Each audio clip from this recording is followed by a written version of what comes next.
మొట్టమొదటిగా నేను దేవుడికి సజీవులకు ఉంచేప్పుడు నిలబెట్టినందుకు దేవుడికి వందనాలు. దైవజనులు కూడా నా వందనాలు. పోలీసులు మీ అందరికీ నా వందనాలు. నా సాక్ష్యం ఏంటంటే నేను 2014 నుంచి ఈ ప్రాబ్లంతో ఇబ్బంది పడుతున్నాను.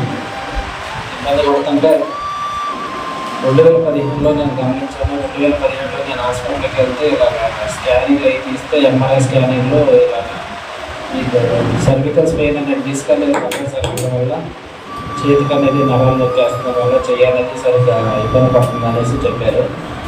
తర్వాత నేను ఏదో విధంగా వాళ్ళు అన్నారు ఫిజియోథెరపీ చేయించుకోండి, సెట్ అయితే సెట్ అవుతుంది, లేదంటే కనుక ట్యాబ్లెట్ వేసుకొని వాడండి, సెట్ అయితే సెట్ అవుతుంది అని అన్నారు. లేదంటే కనుక ఏమి చెప్పలేమని అన్నారు. కనీసం సర్జరీ చేయాలి ఇలాగ అడిగాను కూడా ఏం చెప్పలేదు. నేను మొన్న 2023 అక్టోబర్ నెల నుంచి మరీ ఇబ్బంది పడుతున్నాను ఈ ప్రాబ్లంతో. చేయాలంటే కనీసం తినడానికి కూడా తినలేకపోతున్నాను, ఏ పని చేసుకోలేకపోతున్నాను, స్నానం చేయలేకపోతున్నాను, ఏం చేయలేకపోతున్నాను. బాగా ఇబ్బంది పడుతుంది అనేసి నేను వచ్చేసరికి హాస్పిటల్కి వెళ్ళాను. వేరే చోట హాస్పిటల్కి తిరిగాను. హాస్పిటల్కి తిరిగితే వాళ్ళు ఏమి పర్మనెంట్ సొల్యూషన్ అనేది ఇవ్వలేదు. మీకు వచ్చేసరికి గవర్నమెంట్ హాస్పిటల్కి వెళ్ళి చూద్దాం ఒకసారి, వాళ్ళనే ఏమన్నా చెప్తారు ఏంటనేసి అక్కడికి వెళ్తే వాళ్ళు వచ్చేసరికి సర్జరీ పడుతుంది అని చెప్పారు. పడుతుందని చెప్తే ఈ ఎంఆర్ఐలు అవన్నీ తీసిన తర్వాత సర్జరీ పడిద్ది, మరి సర్జరీ చేయించుకుంటారంటే చేయించుకుంటారండి అని అన్నాను. అయితే వాళ్ళు వచ్చరికి అడ్మిట్ అవ్వమన్నది. అడ్మిట్ అవ్వమంటే అడ్మిట్ అయిన తర్వాత వాళ్ళు వచ్చరికి ఎప్పటి నుంచి ఉంది ఈ ప్రాబ్లం అంటే పలానా 2015 నుంచి ఇలా ఉంది, 14 నుంచి ఉందానంటే మరి ఇప్పటి వరకు మరి ఎక్కడా చూపించుకోలేదా ఏంటారంటే చూపించుకున్నానండి, ఎవరు ఏ సొల్యూషన్ ఇవ్వలేదు. సరే ఇక్కడికే వచ్చాను, మీరు వచ్చరికి సర్జరీ పడుద్దని అన్నారు, చేయించుకుంటాను అని అన్నాను. అంటే సరే అనేసి సర్జరీ మరి వచ్చరికి సర్జరీ చేయించుకోవాలంటే కనుక మరి ఇలాగ ఇబ్బంది అవుతుంది. తర్వాత వచ్చరికి చేతులు యాజిటీస్గా ఇలా ఉండొచ్చు, కాళ్ళు చేతులు, లేదంటే కనుక మరి ఆపరేషన్ చేసిన తర్వాత చేతులు కూడా చేతులు కాళ్ళు పని చేయకపోవచ్చు, లేదంటే కనుక ప్రాణం పోవచ్చు, లేదంటే గొంతు పోవచ్చు, ఏదైనా జరగవచ్చు అని చెప్పారు. చెప్పిన తర్వాత ఇదంతా నేను విన్న తర్వాత కొంచెం నాకు భయం వేసింది. వేసిన తర్వాత దైవజనులకి ఇలా ఫోన్ చేసి నేను మాట్లాడితే నువ్వేం అటువంటి ఏం పెట్టుకో, మాకు ధైర్యంగా ఉండు అనుకున్నా, తెలిసిన వాళ్ళు అనేసి కనుక్కున్న తర్వాత నేను కూడా నాకు తెలిసిన వాళ్ళు ఎంతమంది కనుక్కుంటే వాళ్ళు వచ్చేసరికి అలాగే చెప్తారు, ఏ ఇబ్బంది ఉండదు, నువ్వు వచ్చేసరికి ధైర్యంగా ఉండి ఆపరేషన్ చేయించుకోవాలని అన్నారు. అన్న తర్వాత ఆపరేషన్ చేయించుకున్న తర్వాత దైవజనులు నా దగ్గరే ఉండి నాకు వచ్చేసరికి 2-3 రోజులు ఒక దైవజనులు నాతో పాటుకే ఉండి నా గురించి ప్రార్థన చేసి నా గురించి చాలా కష్టపడ్డారు. వచ్చేసరికి నాకు ఆపరేషన్ చేయించుకున్న తర్వాత నేను వచ్చేసరికి ఆపరేషన్ థియేటర్లోకి వెళ్ళేటప్పుడు వచ్చేసరికి నేను అప్పటి వరకు కొంచెం టెన్షన్ పడ్డాను. ఆపరేషన్ థియేటర్లోకి వెళ్ళేటప్పుడే నేను ఒకటే అనుకున్నా, డాక్టర్ గారు చెప్పేటప్పుడు నీకు ఒకసారికి మరి ఇది పరిస్థితి అని అనుకుంటే నేను వెళ్ళేటప్పుడు అనుకున్నాను. వాళ్ళు అలా చెప్పేటప్పుడు వచ్చేసరికి నేను వచ్చేసరికి దేవుడిని ఒకటే నమ్ముకున్నాను. లోపలికి వెళ్ళేటప్పుడు వచ్చేసరికి ధైర్యంగా ప్రభావ నన్ను లోపలికి తీసుకెళ్తే నాకు ధైర్యంగా వచ్చేసరికి నాకు ధైర్యాన్ని ఇవ్వడం, నేను లోపలికి వెళ్ళి నేను స్వస్థత వచ్చే లోపల నుంచి బయటకు వచ్చే వరకు నేను వచ్చేసరికి మంచిగా నాకు ఏ ప్రాబ్లం లేకుండా వాళ్ళ డాక్టర్ గారు చెప్పింది వాళ్ళ వైద్యులు ప్రభావ వాళ్ళకన్నా కొత్త వైద్యుడు లేవే ప్రభావ నువ్వు వచ్చేసరికి నా జీవితంలో చాలా అద్భుత కార్యం చేయబోతున్నాడు అని నేను ఒకటే నమ్ముకున్న. లోపలికి వెళ్ళి దేవుడు నన్ను స్వస్థత పరిచి ఈరోజు మీ మధ్యలో నిలబెట్టాడు. అందరిని బట్టి దేవుడికి నీకు వెనకలు స్తోత్రాలు తెలియజేస్తున్నాను. నేను వచ్చేసరికి అంతా అయిపోయిన తర్వాత సర్జరీ అయిపోయిన తర్వాత చాలా ఏడ్చుకున్నాను. నేను ఎప్పుడు భరించలేకపోతున్నాను, నిద్ర కూడా పట్టట్లేదు. నేను నిద్రలోనే ఏడ్చుకుంటా, దేవుడికి ప్రార్థన చేసుకుంటే నేను ప్రార్థన చేసుకున్నట్టు నేను ఆలోచించేది. నాకు ఎటువంటి ఇబ్బందులు లేకుండా నిద్ర కూడా సక్రమంగా పట్టింది. దేవుడి దయ వల్ల నాకంతా ఆపరేషన్ జరిగిన తర్వాత మంచిగానే జరిగిందనేసి డాక్టర్లు కూడా చెప్పారు. నేను వచ్చేసరికి డిశ్చార్జ్ అయ్యాను, పర్లేదు, నొప్పులు అవన్నీ ఉన్నాయి.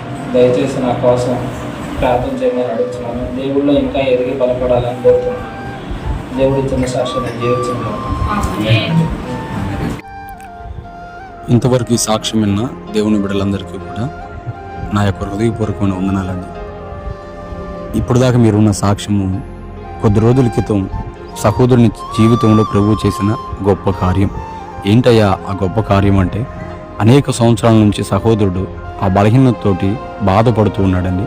ఇప్పుడు ఆ బలహీనత ఎలా మారిందంటే భరించలేనంతగా మారింది.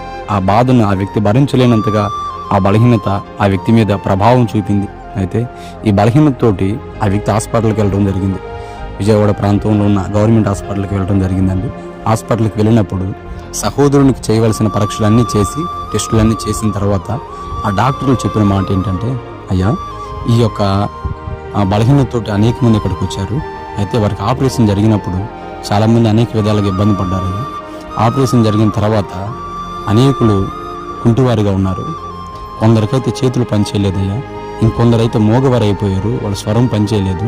ఇంకొంతమంది అయితే ఆపరేషన్ జరుగుతూ ఉంటేనే ప్రాణాలు కోల్పోయారయ్యా, నీకు ఇది చివరి రోజు అవ్వచ్చు అని ఈ వ్యక్తికి చెప్పినప్పుడు ఈ వ్యక్తి చాలా వేదనకు గురయ్యాడండి. చాలా వేదనకు గురై చాలా బాధపడుతూ ఉంటే వాళ్ళు అన్నారంట డాక్టర్లు, అయ్యా ఒకసారి మీ కుటుంబ సభ్యులకు ఫోన్ చేసి వారిని ఇక్కడికి పిలిపించు, వారి చేత హామీ సంతకం పెట్టించుకొని వారందరూ సంతకాలు పెడితే నీకు ఆపరేషన్ మేము ప్రారంభం చేస్తాము అని ఆ డాక్టర్లు చెప్పినప్పుడు సహోదరుడు అదే వేదనతోటి తన తల్లికి ఫోన్ చేసి, అమ్మా డాక్టర్లు ఈ రీతిగా నాకు చెప్పారమ్మా, నా ప్రాణాలు కోల్పోవచ్చు అని చెప్పారమ్మా, ఒకవేళ నేను బ్రతికిన మోగవాడిగా ఉండాలంటమ్మా, ఒకవేళ నేను బ్రతికిన అవిటివాడిగా ఉండాల్సిందేనంటమ్మా, ఏది ఏమైనా జరగవచ్చు, ఎలా అయినా అవ్వచ్చు అని డాక్టర్లు చెప్తున్నారమ్మా అని ఈ సహోదరుడు తన తల్లికి ఫోన్ చేసి బోరుమని ఏడు చేస్తూ ఉంటే తన తల్లి కూడా ఎంతో బాధకు గురై అందరూ కూడా కన్నీరు మున్నీరు అవుతూ ఉన్నారు.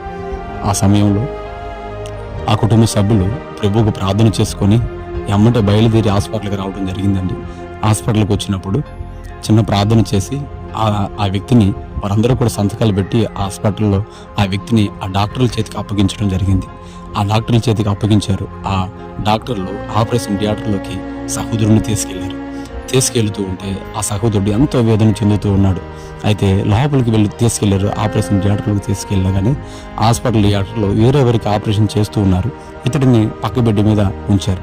అయితే ఈ వ్యక్తి ఆ ఖాళీ సమయాన్ని వ్యర్థంగా పోనివ్వకుండా ఆ ఖాళీ సమయంలో ఎవరెవరినో తలుచుకోకుండా తన దేవుణ్ణి తలుచుకొని, యేసయ్యా ఆపద కాలమందు నీవు నమ్ముకునదగిన సహాయకుడు నీవే కదయ్యా, నా తండ్రి ఇప్పుడు నేను ఆపదలో ఉన్నానయ్యా, నాకు సహాయం చేయవా నా తండ్రి, వీరైతే ఈ రీతిగా నాకు జరిగిద్దని చెప్తూ ఉన్నారు, కానీ నువ్వు ఉన్నది లేనట్లు లేనిది ఉన్నట్లు చేయగలిగిన దేవుడవు కదయ్యా, యేసయ్యా ఈ ఆపరేషన్ సక్సెస్గా జరిగించవా అయ్యా, వీరు నా స్వరము మోగపోయిద్ది అంటున్నారయ్యా, నా తండ్రి నా స్వరము నాకు ఇవ్వవా నా తండ్రి, ఈ ఆపరేషన్ సక్సెస్గా జరిగించవా, నాకు స్వరం ఉంటే నేను నిన్ను స్తుతిస్తానయ్యా, నాకు స్వరం ఉంటే నేను నీ వాక్యం ప్రకటిస్తానయ్యా అని ఈ సహోదరుడు ప్రార్థన చేసుకుంటున్నాడంట.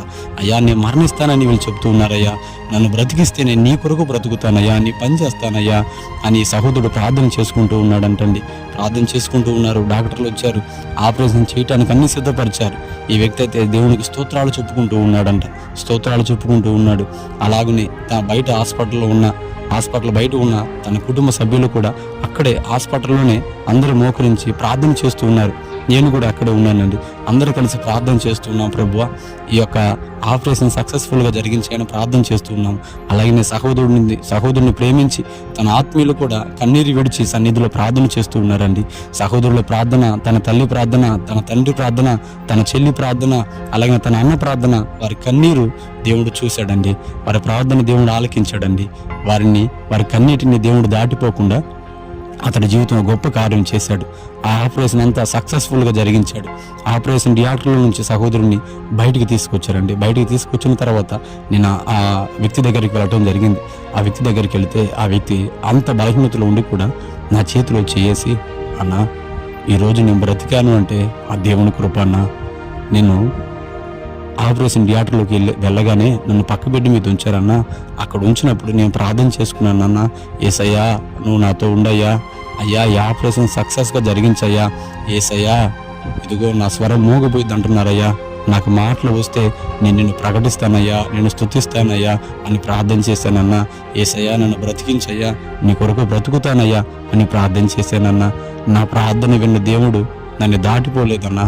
ఆపరేషన్ జరుగుతూ ఉంటే ఆయన నా పక్కలో కూర్చున్నట్లు అనిపించిందన్న. ఆపరేషన్ జరిగినంతసేపు కూడా యేసయ్య నాతో ఉన్నాడన్నా, నాతోటి ఉండే ఆపరేషన్ అంతా కూడా సక్రంగా జరిగించాడన్నా. అందుని బట్టి దేవునికి నేను కృతజ్ఞతలు చెల్లించాలన్నా. నా జీవితం అంతా రుణపడి ఉన్నా కానీ దేవుని రుణాన్ని నేను తీర్చుకోలేనన్నా అని ఆ సహోదరుడు బోరుమంటూ వేడటం జరిగిందండి. అయితే ఈ సాక్ష్యం అంతటి ద్వారా నేను మీతో మాట్లాడాలనుకుంటుంది ఏంటంటే, సహోదరుడి జీవితంలో దేవుడు కార్యం చేశాడు, అలాగనే మీ జీవితాల్లో కూడా దేవుడు కార్యాలు చేయగలుగుతాడండి.